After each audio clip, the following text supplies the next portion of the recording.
তো আজকে আমি যখন কবুতরের ঘরের সামনে দিয়ে যাচ্ছিলাম তখন আমি এমন একটা জিনিস দেখতে পারি যেটা থেকে আমি পুরো অবাক হয়ে যাই। জিনিসটা হচ্ছে কবুতরের ঘর পুরোপুরি আটকানো থাকার পরেও একটা কবুতর কিভাবে জানি ঘর থেকে বাইরে হয়ে গেছিল। আমার কবুতর একটা উপরে ছুটে গেছে, ওই যে দেখতে পারতেছো মাথা, যেটাকে পরে ধরতে গিয়ে আমার অনেক কষ্ট করতে হয়। ঢুকে গেলে আমি বিকেল বেলায় যখন বাড়ি থেকে বাইরে হচ্ছিলাম তখন কবুতরের ঘরের ছাদের উপরে দেখতে পারি কালো রঙের একটা কবুতর বসে আছে। এখানে এসে দেখতে পারি আমার কবুতর একটা উপরে ছুটে গেছে। আমার কাছে কবুতর নতুন হওয়ার কারণে আমি একদিনও কবুতর ছাড়ি নাই।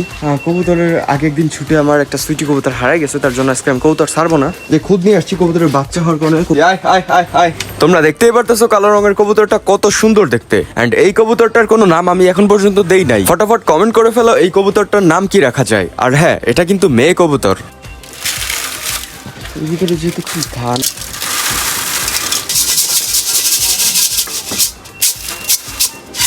কবুতরগুলাকে খাবার দেওয়া শেষে এখন আমি এক কর্নারে দাঁড়িয়ে পড়বো যতক্ষণ না কালো রঙের কবুতরটা ভিতরে ঢুকবে। এই হচ্ছে কবুতর, আমি দরজা খুলে দিছি। অ্যান্ড এই যে দেখতে পারতেছো এটা মনে হয় এখন ভিতরে ঢুকবে। ঢুকে গেলে এই তো হয়েছে, ঢুকে গেছে। অতি দ্রুত এটাকে আটকায় দিয়া। এখন কবুতরটা বাইরে হয়েছে মেবি এই যে এইখান দিয়ে দেখো যে পুরো ফাঁকা গেছে, তো আমি এটাকে আটকে দিয়ে যে এই যে দিলাম দরজাটাও লাগায়।